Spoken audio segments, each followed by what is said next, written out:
नमस्ते दोस्तों। अगर आपने प्रतिशत के इन सवालों को अभी तक नहीं सीखा है तो आप ग्रुप डी का एग्जाम नहीं निकाल पाओगे। इसलिए कह रहा हूं इस वीडियो को पूरा देखें और इन सवालों को जरूर सीखें। चलिए स्टार्ट करते हैं। पहला सवाल है, एक परीक्षा में 35% छात्र पास हुए और 455 छात्र फेल हुए तो परीक्षा में कुल कितने छात्र बैठे थे। परीक्षा में जितने भी छात्र बैठे होंगे वो अपने आप में 100% होंगे, चाहे 100, 150, 200, 250, 500, 600 कितने भी छात्र क्यों ना बैठे हों वो अपने आप में 100% होंगे। अब इस 100% में से क्या हुआ, 35% छात्र पास हुए, 35% पास हुए हैं। अब याद रखना मेरी बात को, जब 100% में से 35% पास हुए तो फेल कितने हुए होंगे भाई, 65% फेल हुए होंगे। भाई जब 100 में से 35 पास हुए तो 65 फेल, तो प्रतिशत में फेल की संख्या है 65 और यहां रियल में फेल की संख्या है 455, तो 65 बराबर हो जाएगा 455 के, यानी कि 65 की वैल्यू 455 के बराबर है। तो 65 का मान 455 है, तो सबसे पहले हमें 1% का मान निकालना है। तो कैसे निकालेंगे, इस 455 में इस 65 से डिवाइड कर देंगे, ये हो जाएगा 1% का मान। और हमें चाहिए कितने का, 100% का, तो मतलब 100 से गुना कर देंगे। अब ये 100% का मान हो गया। क्लियर है। चलिए कटा लेते हैं। ये कटाऊंगा मैं, 13 पंजे 65, 13 से इसको कटाऊंगा, 13 दूनी 26, 13 तिया 39, 6 बचेगा 65, 13 पंजे 65, 35 बार में गए। और 5 से कटेगा 35 7 बार में, और 7 का गुना 100 से कर देंगे तो ये हो जाएगा 700, यानी कि 700। ये आपके सवाल का है सही जवाब और दिया गया है हमको बी ऑप्शन में। बिल्कुल सही जवाब आ गया आपका बी ऑप्शन। किसी को कोई समस्या नहीं होगी, सभी को आसानी से समझ में आ गया होगा। चलिए अब देखते हैं अगला प्रश्न। अगला प्रश्न है, एक आदमी अपने वेतन का 65% खर्च करता है और प्रति माह 525 रुपए की बचत करता है, तो उसकी मासिक आय क्या है। देखो, वो एक महीने में जो भी कमाता होगा वो अपने आप में 100% होगा, चाहे वो 10,000 कमाता हो, 12,000 कमाता हो, 16,000 कमाता हो, वो अपने आप में 100% होता है। ठीक है।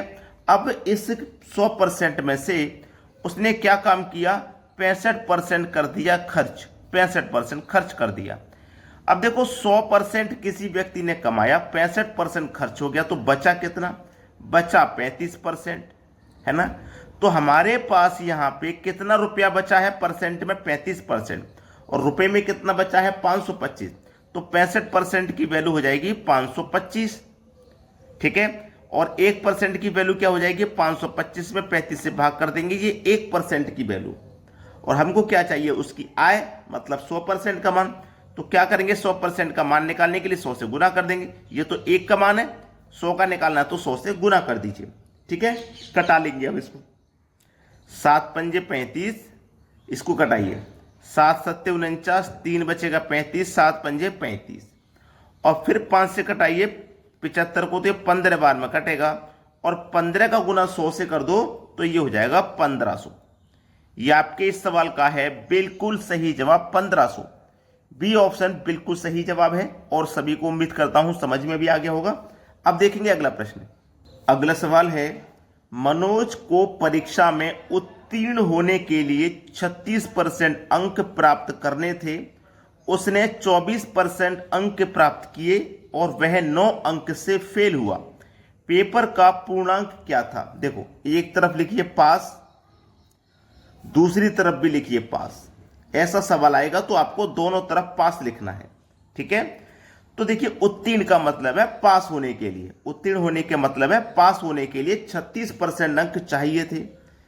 36% उसने प्राप्त कितने किए हैं, 24%। उसने प्राप्त किए हैं 24%। और कितने अंक से फेल हुआ, 9 अंक से फेल हो गया। अगर हम इसको ये 9 अंक दे दें तो ये फेल नहीं होगा, पास हो जाएगा। इसीलिए हमने ये दोनों तरफ पास बनाया है। ठीक है। अगर हम इसको 9 अंक दे देंगे तो ये पास हो जाएगा। ठीक है। क्लियर है इतनी बात। चलिए कटा दीजिए, 12 से कटेगा ये भी और 12 से कटेगा ये भी। तो हम क्या करेंगे, यहाँ पे एक चीज समझिए, हमको काटना नहीं है, हमको क्या करना है, दोनों तरफ पास है, ये 24 को हम बराबर के जब इधर लाएंगे तो प्लस का है, इधर आके माइनस का, तो 36 में से 24 माइनस हो जाएगा, बचेगा 12%। और इधर क्या रह गया? 9। इधर 9 रह गया। तो करना क्या है, 9 में इस 12 को इधर लेके आएंगे, 12 से डिवाइड कर देंगे। ये 1% का मान है। 100% का निकालना है तो 100 से करना पड़ेगा गुना। ठीक है, चलिए 3 तिया 9, 3 चौकू 12, 4 से 100 कटेगा 25 बार में, और 3 का गुना 25 हो जाएगा, तो ये हो जाएगा 75। यानी कि बी ऑप्शन आपके सवाल का हो गया बिल्कुल सही जवाब। अब देखते हैं अगला प्रश्न।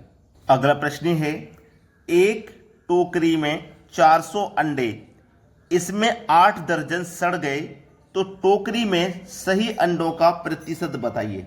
देखिएगा, टोकरी में कुल अंडे कितने हैं? कुल का मतलब है टोटल अंडे। कुल अंडे हैं 400, जिसमें से 8 दर्जन सड़ गए। देखो, एक दर्जन में कितना होता है? 12, और 8 दर्जन सड़ गए तो 8 से मल्टीप्लाई कर दो, 12 अट्ठे 96। कितने सड़ गए भैया? 96 सड़ गए। टोटल अंडे 400 थे, जिसमें से 96 सड़ गए, तो बचे कितने भाई? 400 में से जो सड़े हुए उनको निकाल देंगे 96 को, तो बचेंगे कितने? सही अंडों की संख्या कितनी बचेगी? सही अंडे बचेंगे 304। ठीक है, 304 सही अंडे हैं। किस में से? 400 में से 304 सही है। प्रतिशत में बताना तो 100 से गुना कर दीजिए। 2 जीरो से 2 जीरो कटा दो भाई, इसको घटाओ, 4 सत्ते 28, 2 बचेगा 24, 4 छिंग 24, तो 76%।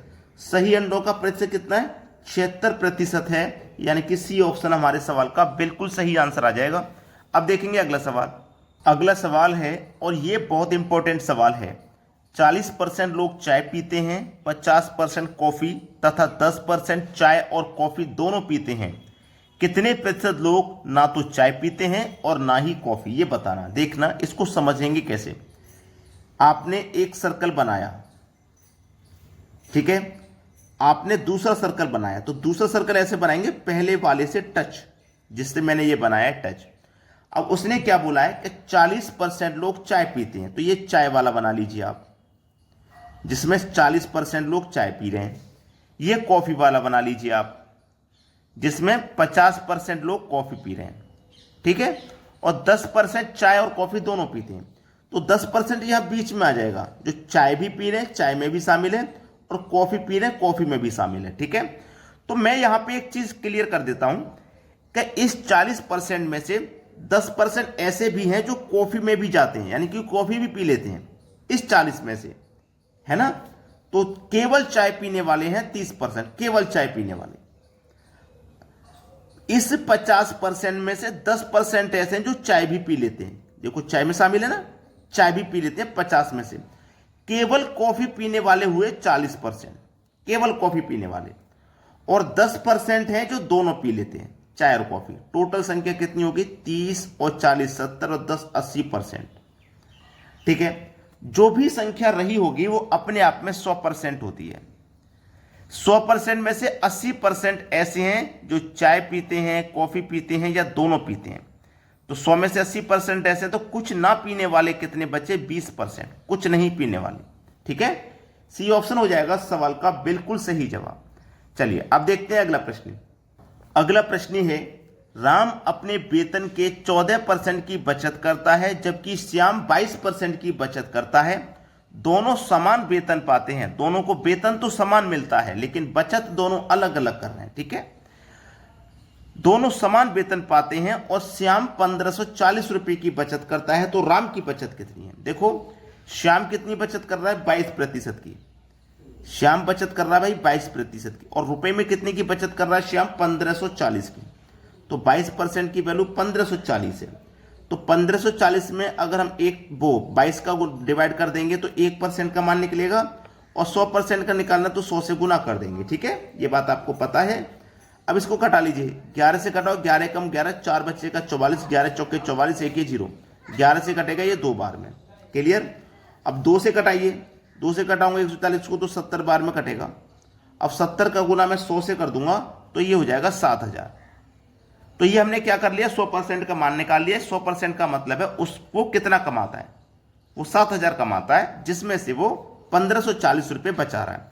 अब यहां पे कहा गया था कि दोनों समान वेतन पाते हैं। भाई श्याम 7000 कमा रहा है तो राम भी 7000 कमाएगा, क्योंकि दोनों को समान वेतन बोला गया। तो 7000 कमा रहा है, ठीक है। इस 7,000 का हमें क्या निकालना है, 14% निकालना है, क्योंकि जो राम है वो 14% की बचत कर रहा है। राम की बचत पूछिए, वो 14% की बचत कर रहा है, तो 14% का मान निकालना है। परसेंट का मतलब बटे में 100, 2 जीरो से यहाँ पे ये 2 जीरो कट जाएंगे।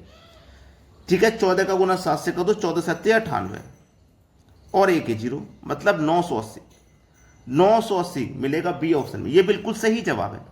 सभी बच्चे वीडियो को लाइक और शेयर जरूर करें। ठीक है दोस्तों, धन्यवाद।